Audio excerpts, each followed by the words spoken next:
Tuhan bersamamu. Inilah Injil suci menurut Lukas. Sekali peristiwa berkatalah Yesus kepada para murid, "Camkanlah ini baik-baik. Jika tuan rumah tahu pukul berapa pencuri datang, ia tak akan membiarkan rumahnya dibongkar. Hendaklah kalian siap sedia, karena Putra Manusia akan datang pada saat yang tak kalian sangka-sangka." Petrus bertanya, "Tuhan, kami sajakah yang kau maksud dengan perumpamaan ini, atau juga semua orang?"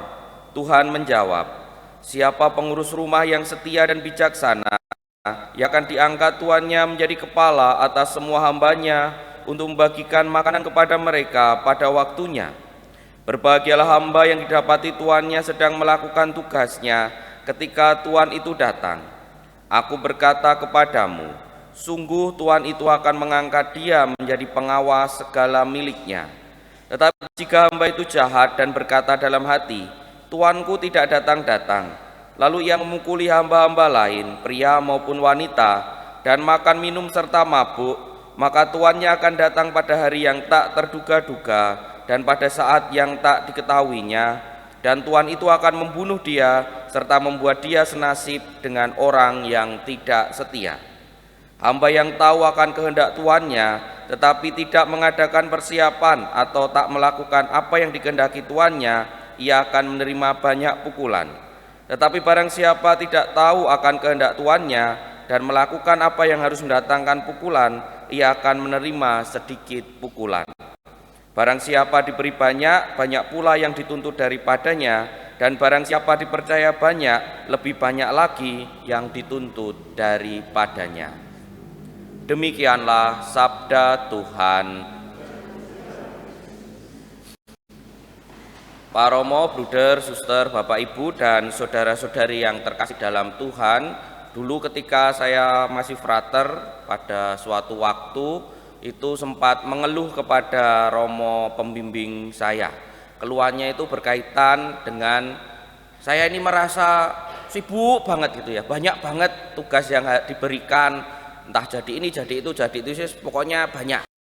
Dan ada yang saya sukai, ada yang tidak. Tetapi ada juga teman lain, frater lain yang kerjanya itu santai-santai, lalu ngobrol sana, ngobrol sini, seolah-olah mereka tidak mendapatkan tugas yang banyak itu.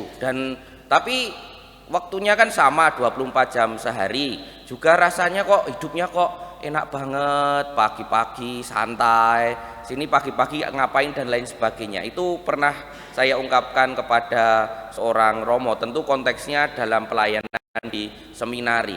Lalu Romo itu mengatakan seperti ini, "Bersyukurlah frater diberi banyak tugas." Dalam hati, bersyukur piye, banyak hal yang harus dikerjakan, cara ini dan lain sebagainya. Tetapi kemudian lanjutannya adalah dengan diberi banyak itu, frater diberi tanggung jawab banyak, frater punya kesempatan belajar banyak, juga mempunyai kesempatan untuk siap berjaga-jaga melayani Tuhan. Maksudnya apa? Maksudnya adalah dengan diberikan banyak tugas itu, berarti frater ini mempunyai kesempatan untuk menjadi hamba yang setia atau tidak. Maksudnya melaksanakan dengan baik atau tidak. Para Romo, Bruder, Suster, dan Bapak Ibu dan saudara-saudari yang terkasih dalam Tuhan, pengalaman itu terlintas ketika saya merenungkan bacaan pagi ini, bahwa pagi ini kita diajak berjaga-jaga. Iya, kita tahu itu, bahwa kita selalu senantiasa diajak berjaga-jaga, diminta setia untuk melakukan perintah Tuhan dalam kehidupan kita sehari-hari. Dan cara berjaga-jaga itu ada banyak, salah satunya adalah dengan memberikan pelayanan dalam gereja atau memberikan pelayanan seturut dengan firman Tuhan, apa yang Tuhan berikan kepada kita. Dan kadangkala kita melakukan banyak pelayanan, tapi juga melihat orang lain itu kok kayaknya mereka tidak ngapa-ngapain gitu ya, ada perasaan ini dan itu. Maka saya kembali ke apa yang disampaikan Romo pembimbing saya itu, kalau kita masih bisa diberikan kesempatan melayani, diberikan kesempatan untuk melakukan kehendak Tuhan, kita harus bersyukur.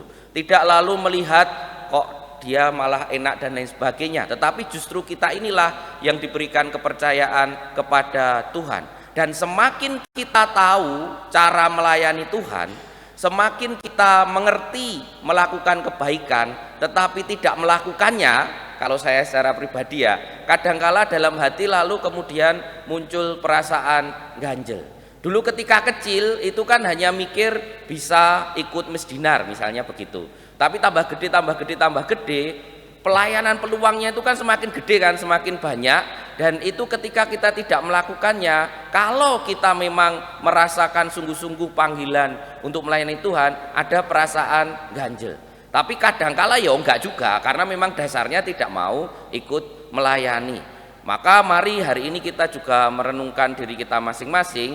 Kita ini diajak untuk berjaga-jaga, untuk terus melakukan kebaikan dalam kehidupan kita sehari-hari, sehingga saatnya Tuhan datang itu kita tidak kaget, kita sudah siap menghadap Tuhan. Salah satunya adalah kita dipanggil untuk terus melakukan kebaikan dalam pelayanan di gereja maupun pelayanan di masyarakat sesuai dengan yang Tuhan berikan kepada kita. Dan kalau kita masih diberi kesempatan untuk itu, mari bersyukur karena kita diberi kesempatan untuk menjadi hamba yang setia sebanyak-banyaknya.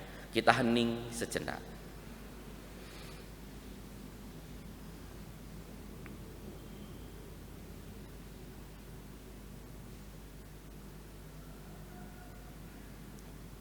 Kemuliaan kepada Bapa dan Putra dan Roh Kudus seperti pada permulaan, sekarang, selalu, dan sepanjang segala abad. Amin.